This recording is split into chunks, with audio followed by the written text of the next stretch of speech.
Did you know that movement and exercise aren't the same thing? Hi, I'm Naomi Pendergast. I'm a movement specialist.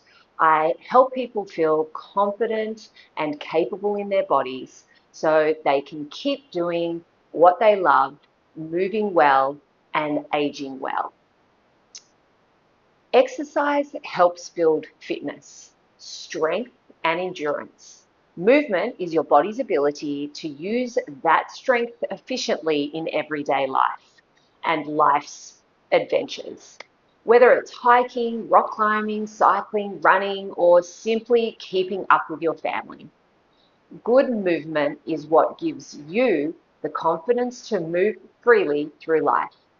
Many people learn to exercise around their injuries, their stiffness, their pain, and that often means the underlying movement limitations are never addressed. The good news is that many of these limitations can be improved by relearning the body's natural loading patterns and replacing movement habits that no longer serve you.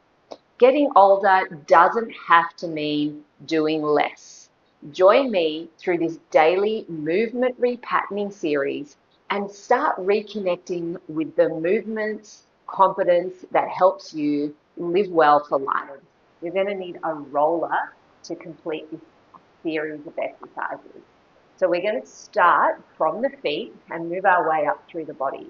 So this is all about reconnecting with different parts of our body and understanding what feels different left to right. How is the body moving? If you can reconnect with those areas as you move through different positions, you can then transfer this into the way you stand, the way you exercise and you do your exercises in the gym.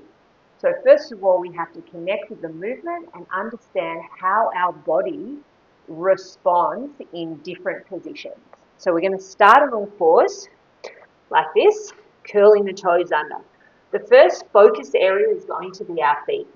So from here, you're going to push out of your hands, you're going to lift the knees, keep the weight in your big toes, and just push your heels down into the ground. You'll notice that I'm not locking my knees out and rounding my back. My knees are bent, my back is straight, and I'm pushing my heels down, and I'm trying to notice left to right how my calves and ankles feel.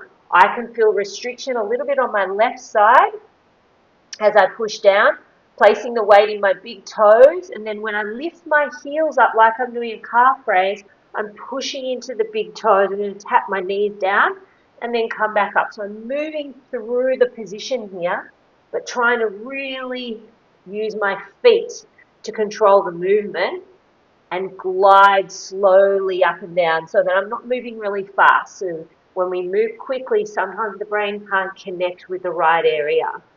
One more. Push those heels down. Good. Really feel that stretch. Notice your left to right feeling. Take note of it. And lift. Lower the knees. Good. Then from here, we're going to go into our knee flexion exercise. So the foot comes forward. I want you to center your hips here. You've got the roller in front of you. If you find that this is still too low, you can go up a little bit higher onto a box, or a chair or something to put your hands on.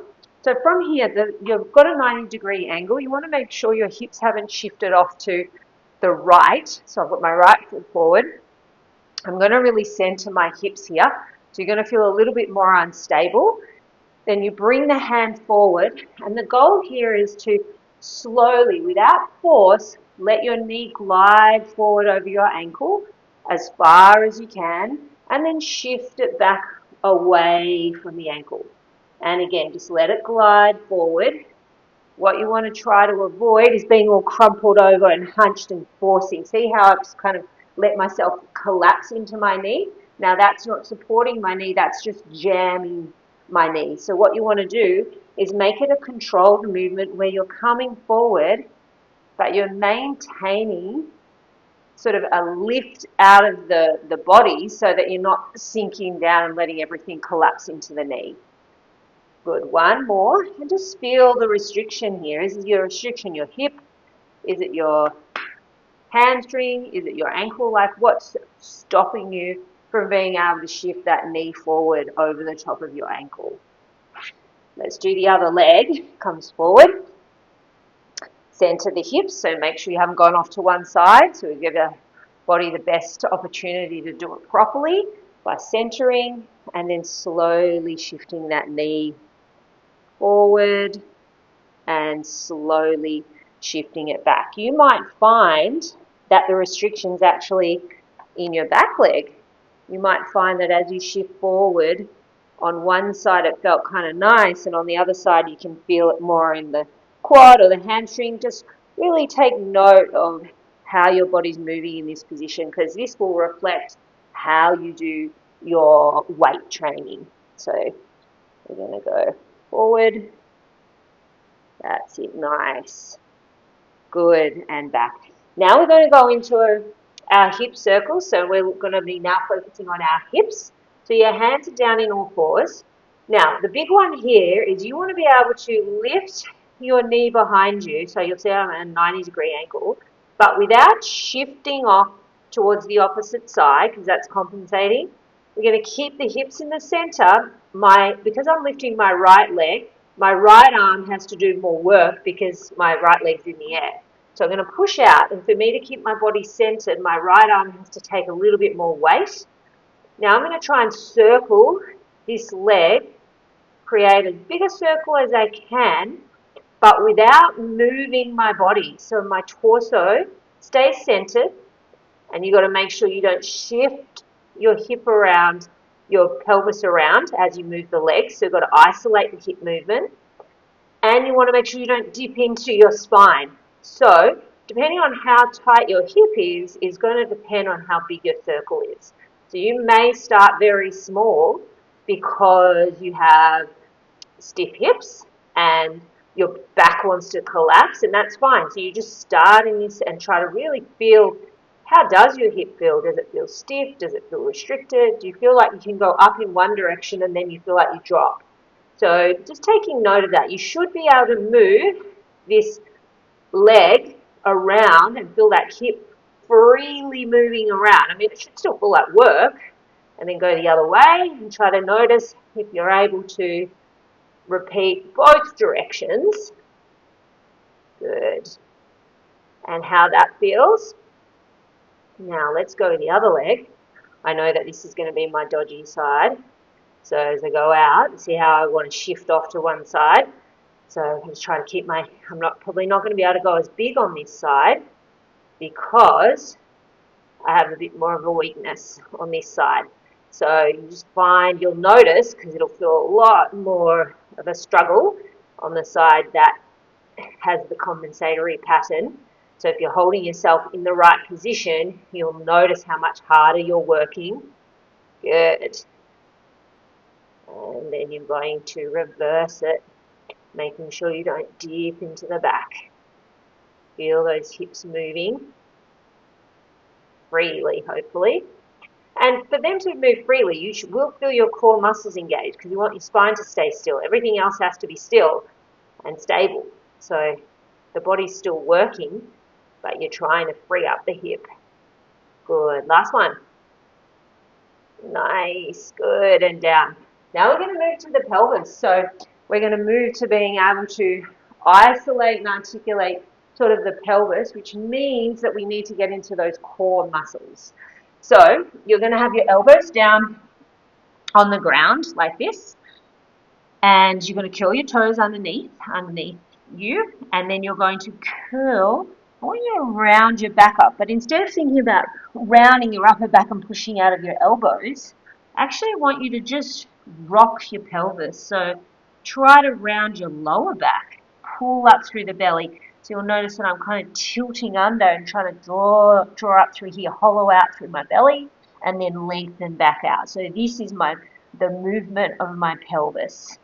So now you're going to curl and just hold that kind of curled position with your elbows down, your toes curled under. Now hold that curl in your pelvis and see if you can lift your knees off the floor an inch, and then just stay there holding that curl. Are you able to do that? And now what I want you to notice is what's happening in the body. So Can you hold that curl? And when you hold it, can you feel the deep muscles of your belly working? So you're breathing, you try to breathe, hold your position,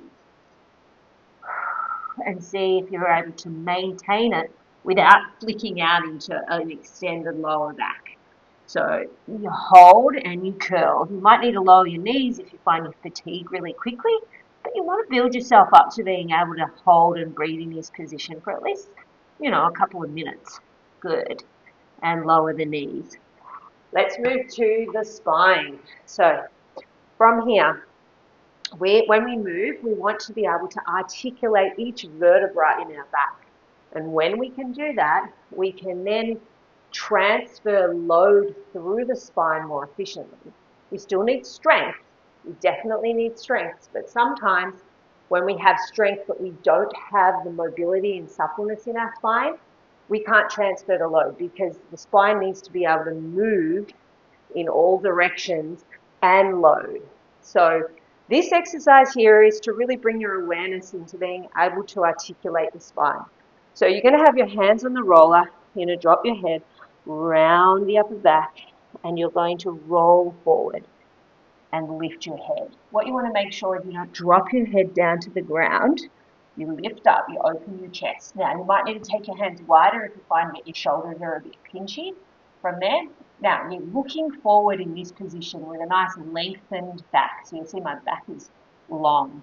Then from here, I'm going to round my lower back, tilt under, just like we did in that last exercise. And as I round, I'm going to restack my hips over my knees. So you'll notice I'll restack like this. So I'm stacking my spine all the way back up again till I come into my thighs. Then I'm going to roll, and I'm going to go all the way down again. I'm trying to go slowly here because I want to try and move every single vertebra. So instead of coming up like a block like this, I'm going to roll and articulate each one little vertebra stacking on top of the other. Find a point you feel a bit sticky, like you feel a bit stiff. Really drop the head, hold the position, have a little stretch there. And then keep rolling. Good. And all the way up. Nice. So then we're going to go into our shoulders. So looking at the shoulder girdle area. So quite often we work our upper body and our shoulders, but the shoulder blades aren't stable. And when that happens, we can overwork our arms and our neck and things in the upper body that because the shoulders aren't stable, they're not connected to our back. So this exercise is for you to just become aware of what's happening in your upper body. So when you let yourself, you're going to keep straight elbows. We'll start on all fours and we'll move out to a plank.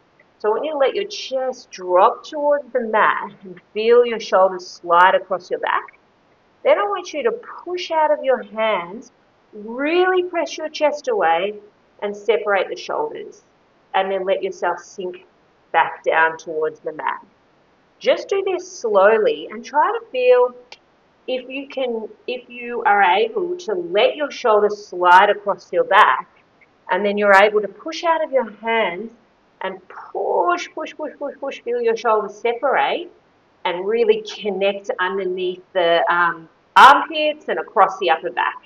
And to see if you're able to control that. Now you might find left side versus right side is a little bit different. Sometimes you feel like one side is really connecting and the other side is not. When you feel that, try shifting a little bit of your weight to the side that you can't connect with. So if I sink and push out and I feel like my left side is not connecting at all, I'm going to shift my weight slightly into my left hand and keep pressing and see if that changes how I feel that shoulder. And that can be just a sign that you compensate by favouring one side. So just move slowly and try and feel it. Now, if you want, you can go from here into the plank position and do the same thing, which just creates a little bit more load for the body.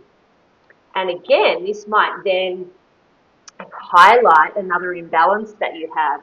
So as you let yourself sink and press away, I can notice that I do actually try to favour that right arm a little bit. And slowly down, I push out and try to really feel that left side pressing away so that I'm evenly weighted on my body and not favouring sort of off to that right shoulder and that right side of my body. Good, just do one more. Take it down and just press away right out of those arms. Good, and lower it down. Now, I don't like to forget the hands here and the forearms and the arms because they're part of the whole body, and I definitely think that they can get overlooked. So I want you to bring your hands down so they're under your shoulders, and I want you to make sure that your shoulders don't end up behind your wrists, so they're over the top of your hands. And from here, I want you to see if you can just raise the heel of both your hands and just notice if one, you struggle to lift, and two, when you lift, are you able to press evenly into all your fingers or the knuckles of all your fingers? Or do you roll out onto your little finger, or do you struggle to lift the heel of your hand? And we want to try to evenly bring the palm back down and then push back up and lift it. So this is a hand mobility exercise. It's a wrist and forearm strength exercise for endurance that just helps keep the hands and the wrists, forearms healthy. Good, and lift. Good, and then take it back down. Just sit yourself back and stretch your wrists out after that one. That can be a little bit tough on the hands. Well done. So that's just one way to bring movement into like your daily routine, just becoming really aware of certain movements. When we exercise, we can spend a lot of time lifting weights, and sort of there's a lot going on when we're lifting load and doing all of these things. So having a daily practice that allows you to bring your focus back into your body and into each area of your body not only helps you improve movement in that area of your body, but it also helps you become aware of how you're moving throughout your day, and it helps improve your daily movement because you're spending that time, working on alignment without too much overload in the brain for everything else that you get when you exercise. So daily practices like this are just a really great way to maintain, healthy movement and posture.